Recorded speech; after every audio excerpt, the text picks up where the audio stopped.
Qu'est-ce qui fait qu'une société tient ensemble? Qu'est-ce qui donne son âme, son élan à une civilisation? On pense souvent à l'économie, à la politique, mais si la vraie réponse était ailleurs, dans des forces beaucoup plus profondes? C'est la proposition du philosophe Silo, et aujourd'hui on explore sa théorie fascinante sur comment les mythes, la mystique et la culture s'assemblent pour devenir le véritable moteur de l'histoire. Alors, la grande question, qu'est-ce qui nous fait avancer collectivement? L'argent? Le pouvoir? La technologie? Selon la théorie qu'on regarde aujourd'hui, la réponse est pas mal plus fondamentale que ça. En fait, elle ne se trouverait pas dans le monde extérieur, mais au plus profond de nous-mêmes. Voici le plan de match. D'abord, on va décortiquer le mécanisme de base. Ensuite, on va regarder ce qui arrive quand ça brise. On va explorer ce qui fait que certains mythes durent depuis des siècles, d'où ils viennent vraiment, et surtout, ce que ça veut dire pour nous aujourd'hui. Allons-y. Bon, on plonge dans le vif du sujet. Comment une simple idée peut se transformer pour devenir une civilisation complète? Silo, lui, il propose un processus en 3 temps, une sorte de moteur qui façonne les peuples. C'est un engrenage super intéressant. Tout commence avec un grand récit, un mythe. Si ce mythe est assez fort, il allume une flamme, une ferveur. C'est ça, la mystique. Et c'est cette énergie collective qui finit par se cristalliser, par devenir une culture avec ses propres valeurs, son art, son identité. OK, mais c'est quoi un mythe ici? Oubliez les contes de fées. On parle d'un récit de base qui répond aux grandes questions. Qui on est? Où on s'en va? Il propose un idéal, un futur à atteindre. C'est vraiment le point de départ de tout le reste. Et là, on arrive au concept clé, la mystique. Un mythe qui reste juste dans la tête, qui est purement intellectuel, il est mort-né. La mystique, c'est le moment où le mythe descend de la tête au cœur. C'est cette ferveur, cette énergie qui n'est pas du tout rationnelle, qui pousse les gens à agir, à construire, à se dépasser. C'est le vrai carburant dans le moteur. Et finalement, la culture. La culture, c'est le résultat qu'on peut voir et toucher. Les lois, l'art, l'architecture, les traditions, tout ça, c'est juste la manifestation extérieure de cette fameuse mystique, qui elle-même est née du mythe. En gros, la culture, c'est le mythe qui prend vie dans le monde réel. Mais qu'est-ce qui arrive quand ce moteur-là tombe en panne? Pour nous l'expliquer, Silo prend un exemple historique énorme, le marxisme. C'est l'histoire d'un projet social qui avait tout d'un grand mythe, mais qui a manqué son coup à l'étape la plus importante. Sur papier, le marxisme avait tout pour fonctionner. Il proposait un avenir idéal, l'égalité, un homme nouveau. Et ça générait une quantité phénoménale d'activités. Des partis politiques, une influence majeure sur l'art, la science, la philosophie. En apparence, toutes les cases étaient cochées. Alors, où est-ce que ça a coincé?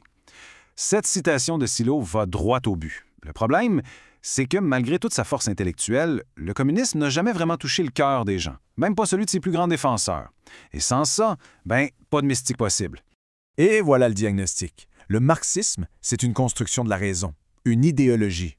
On a essayé de forcer une idéologie à devenir un mythe, mais d'après Silo, le processus ne marche pas dans ce sens-là. On ne peut pas fabriquer une mystique à partir de la raison pure, ça doit venir d'ailleurs. Alors, quels sont les mythes qui fonctionnent? Pour Silo, la réponse est claire. Il faut regarder du côté des grandes religions. Elles possèdent un ingrédient secret que les mythes purement sociaux, comme le marxisme, n'ont jamais eu. La différence est frappante quand on les met côte à côte. Les mythes rationnels se concentrent sur le matériel, l'idéologie. Les mythes profonds, eux, ils parlent de transcendance, la vie intérieure. Ça ne veut pas dire qu'ils ignorent le social, mais ils l'ancrent dans quelque chose de plus grand. Et c'est ça qui génère une mystique capable de traverser les siècles. Cette phrase, c'est la clé de tout.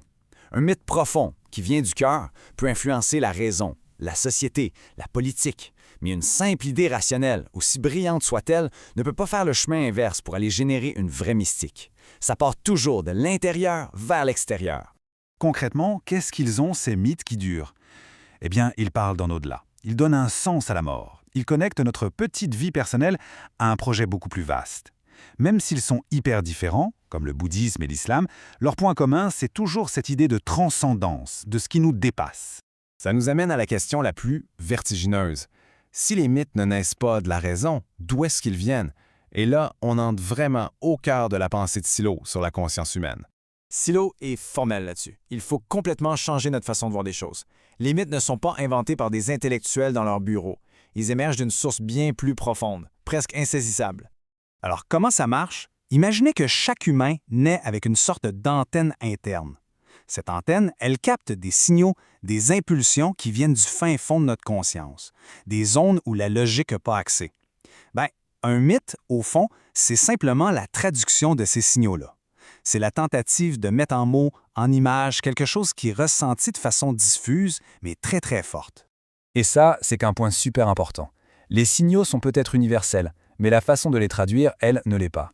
Ça dépend de l'époque, de la culture, de la manière dont les gens voient le monde. C'est pour ça qu'un même signal profond peut donner naissance à des mythes complètement différents en Chine, en Russie ou en Amérique du Sud. Tout ça nous ramène à aujourd'hui.